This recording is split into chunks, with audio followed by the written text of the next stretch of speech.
నమస్తే, welcome to our channel. మన రోజా madam గారు ప్రెస్ మీట్ పెట్టారు. పవన్ కళ్యాణ్ గారి గురించి ఏదో చెప్తా ఉంది. మన స్టైల్లో ఆమెకు కౌంటర్ ఇచ్చే ప్రయత్నం చేద్దాం. ఎక్కడో జర్మనీ అంటాడు, రష్యా అల్లుడు కదా, పక్కన జర్మనీ గురించి ఆయనకి బాగా తెలిసింటుంది. ఆంధ్రప్రదేశ్ లో ఏం జరుగుతుందో ఆయనకు తెలియకపోవడం మాకు బాధాకరం. రష్యా అల్లుడు కదా, పక్కనే ఉన్న జర్మనీ గురించి బాగా తెలిసిందంట. మనం చదువుకునింటే కదా, చిన్న వయసులోనే హీరోయిన్గా అయిపోయినాం కదా. రష్యా నుంచి జర్మనీకి 5,500 కిలోమీటర్ల దూరం ఉంటుంది, పక్కన ఉండదు. ఇదేం అన్నానగర్ టీ నగర్ అనుకున్నావా? మనం చదువుకొని సచ్చింటే కదా. నేను హైయెస్ట్ సీట్స్ గెలుచుకున్నాను కాబట్టి అసలు ప్రతిపక్ష హోదా నాకుండాలి అన్నాడు. సంతోషం. ప్రతిపక్ష నాయకుడిగా ఉండి చంద్రబాబు నాయుడు చేసే తప్పుల్ని నిలదీస్తాను. నీకు సాంబార్ తిని మైండ్ పోయినట్టుంది. ప్రతిపక్ష నాయకుడిగా ఎట్టుంటాడు? ఆయన కూటమిలో ఉన్నాడు, కూటమిలో భాగంగా ఉన్నాడు. ప్రతిపక్ష నాయకుడిగా ఎట్టుంటాడు? ప్రతిపక్ష హోదా ఎట్ట కోరుతారు? కొంచెం తిండి తగ్గించు. ప్రజల పక్షాన ఉండి పోరాటం చేస్తాను అంటే వెంటనే మీ డిప్యూటీ సీఎం పోస్ట్ కి రాజీనామా చేసి ప్రతిపక్ష హోదా తీసుకొని డిప్యూటీ సీఎం కంటే రాజీనామా చేసేసి జగన్మోహన్ రెడ్డి గారి కంటే ఇచ్చేయండి. ఇంకా శాంతం నాకేస్తాడు. ఎదురుగా కూర్చొని ఆయన చేసే తప్పుల్ని ఎత్తి చూపించండి. ఏం ఎత్తి చూపించమంటావు? ఏం మాట్లాడుతున్నావు? అర్థమవుతుందా? మీరు చేయలేరు కదా. చంద్రబాబు నాయుడికి కష్టం అంటే డైవర్షన్ పాలిటిక్స్ చేస్తారు. చంద్రబాబు నాయుడు గారికి కష్టం అంటే రోడ్డు మీద పడుకుంటారు. నిజంగానే నీకు మైండ్. ఇప్పుడు చంద్రబాబు నాయుడు గారికి వచ్చిన కష్టం ఏముంది? చంద్రబాబు నాయుడు గారికి సొంతంగానే గవర్నమెంట్ ఫామ్ చేసేటటువంటి నెంబర్ ఉంది. ఇప్పుడు చంద్రబాబు నాయుడు గారికి వచ్చిన కష్టమేమో నాకు అర్థం కాల. ఇప్పుడు పవన్ కళ్యాణ్ గారు డైవర్షన్ పాలిటిక్స్ చేయాల్సిన అవసరం ఏమొచ్చింది? కనీసం సోయి ఉందా నీకు? కానీ ఈ రాష్ట్రంలో ఆడపిల్లలు రేప్ అవుతున్నా ఆడపిల్లలు రేప్ అవుతా ఉంటే నువ్వు అధికారంలో ఉన్నప్పుడు, మీ వైఎస్ఆర్సీపీ అధికారంలో ఉన్నప్పుడు ఒక రేపే కదా. వాడెవడో మద్యం మత్తులో చేశాడు, వాడెవడో గంజాయి మత్తులో చేశాడు. ఇప్పుడు వీడియో చూపించమంటావా? అది బాధ్యతారాహిత్యంగా ప్రవర్తించింది మీరు. రేపులను, మర్డర్లను ఎంకరేజ్ చేసింది మీరు, ప్రోత్సహించింది మీరు.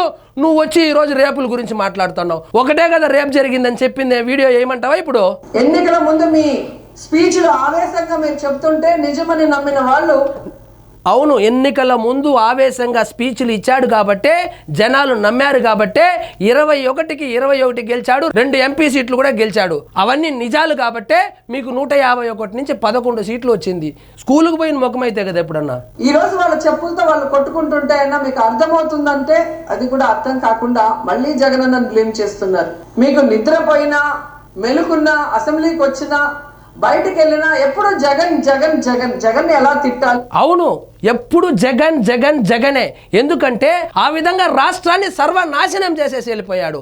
కాలరాత్రులు సృష్టించి వెళ్ళాడు. పడుకొని నిద్రపోతా ఉంటే కూడా ఆయన చేసినటువంటి అన్యాయాలు, ఆయన చేసినటువంటి స్కాములు, మీ ఎమ్మెల్యేలు, ఎంపీలు మీరు దోచుకున్నటువంటి ఆ స్కాములే కనపడతా ఉంటే ఇంకా జగన్ జగన్ జగన్ అనకుండా ఇంకేమనాలి? 11 సీట్లున్న జగనన్నకి ప్రతిపక్ష హోదా ఇవ్వడానికి ఎందుకు భయపడుతున్నారు? ఒరే బాబు, ప్రతిపక్ష హోదా రాదు, మీకు ఇవ్వరు అని చెప్పి 9 నెలలుగా చెప్తా అంటే సిగ్గు లేకుండా వచ్చి మళ్ళా ప్రెస్ మీట్ పెట్టి ప్రతిపక్ష హోదా కావాలంటే ఈమెకి. ఒకవేళ మీరు గవర్నర్ స్పీచ్ లో చెప్పినట్టు గత ప్రభుత్వంలో జగన్ గారే తప్పులు చేయడం వల్ల నష్టపోయి ఉంటే ఆయన ప్రతిపక్ష హోదా ఇస్తే అసెంబ్లీకి వస్తారు కదా. ఒరేని ఈ 3 నిమిషాల వీడియోలో 30 సార్లు అడిగినావు ప్రతిపక్ష హోదా కావాలని. ఇవ్వరు తల్లి. కనీసం రూల్ బుక్ గత ప్రభుత్వాల్లో ఏం జరిగింది, ఆ ప్రీవియస్ ప్రొసీడింగ్స్ ఏమైందో చదువుకొని సావండి. 3 నిమిషాల్లో 30 సార్లు అడిగినావు ప్రతిపక్ష హోదా. మళ్ళీ దానికి ప్రెస్ మీట్ ఎందుకు? నిలదీయండి, ప్రూఫ్లు చూపించండి. చూపిస్తారు, ప్రూఫ్లు చూపిస్తారు, ఈడీ వాళ్ళు చూపిస్తారు. ఆ రోజు కూడా వస్తుంది. ప్రూఫ్లు చూపిస్తారు, నిరూపిస్తారు, ఎత్తుకొని బొక్కలో కూడా వేస్తారు. తొందర ఎందుకు? కొంచెం ఆపుకోండి. అంటే మీ పచ్చ మీడియాలో మీరు మాట్లాడే మాటలంతా కూడా అబద్ధాలు. కేవలం జగన్ని బ్యాడ్ గా చూపించడానికి మీరు ప్రయత్నం చేశారు. అదే అసెంబ్లీలో అయితే ప్రూఫ్లతో కూడా చూపించాలి.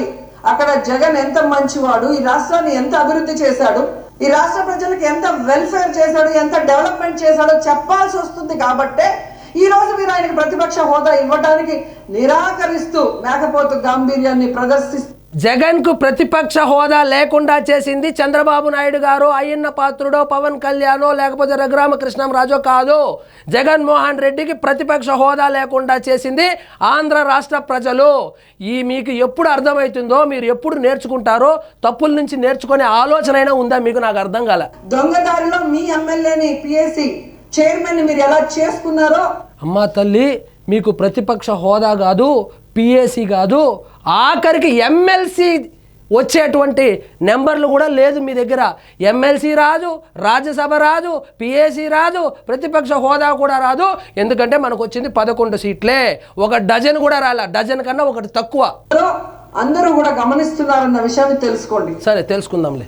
ఎందుకంటే ఇదండి ఈరోజు మన టాపిక్. చూశారు కదా, ఆమెకి ఎలాగూ బుర్ర లేదు, ఇంకా మన టైం వేస్ట్. ఇదండి ఈరోజు మన టాపిక్. మీకు ఈ వీడియో నచ్చినట్లయితే లైక్ చేయండి, షేర్ చేయండి.